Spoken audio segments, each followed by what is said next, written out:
Switching gears now, Michigan Central Station is launching a new era in Detroit with a star-studded lineup to celebrate the rebirth of the Corktown landmark. Thursday night's concert is one for the ages, with Eminem and manager Paul Rosenberg as executive producers. The headliners include Diana Ross, Big Sean, and Jack White, just to name a few. But first, I'm taking you inside for a first look at the historic restoration that took 6 years to complete. I spoke to two leaders at Michigan Central who have helped transform it from blight to beauty. It's hard to believe just how much Michigan Central Station has been transformed in the past 6 years. But now, we're getting our first look. As I take it all in, I'm trying to identify how I describe the feeling. And honestly, it's pride. Pride for what has been done, pride that Detroit could do it.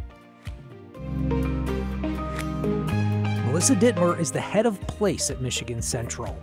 She's intimately aware of the restoration efforts it took to get to this point. We chatted in the rich oak parlor that used to be the men's waiting room.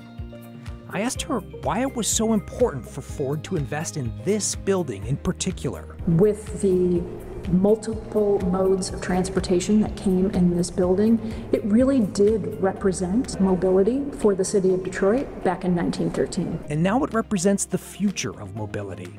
But getting here hasn't been easy. Coming off of over 3 decades of vacancy, the station was in a serious state of decay. For example, this room received an extreme amount of water damage. The flooring had all decayed, but you could see the remnants of the herringbone pattern. It's my understanding a lot of modern technology was used to get it to where it is. Yes, so we used a combination of traditional, historic tradespeople and craftspeople who hand carved big limestone slabs into some of the exterior column capitals. They even went so far as to identify the original quarry the limestone came from. And though it has been closed long ago, reopened it so restoration could be spot on. Josh Syrifman is the CEO of Michigan Central.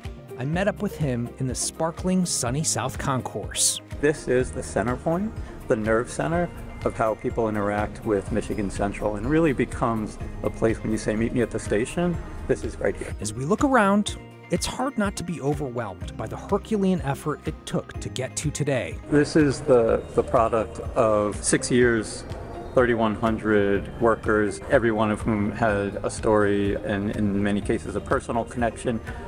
Incredible feats of engineering, of applying new techniques, whether 3D printing or other strategies to recreating space, all lovingly recreated. It sounds cliche, but it's not. There's a soul in this building.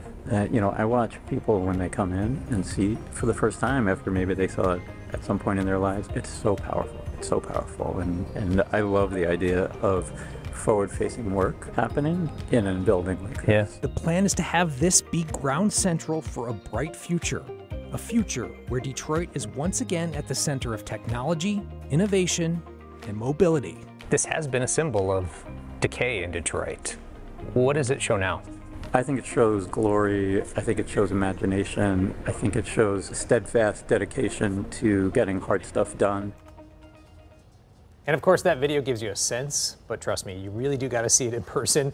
It's so much better, so much bigger, so much grander. And of course, come this Thursday, everyone will be allowed to check it out for themselves. It's just beautiful. I mean, just to look at the befores and the afters, and then to think that Diana Ross is going to open up with that concert. I mean, you know what I mean, bringing it full circle. That's right. That's quite a performance and quite a way to introduce this to the public. Yeah, back to Detroit. Wow, that's beautiful. Great job, Mike.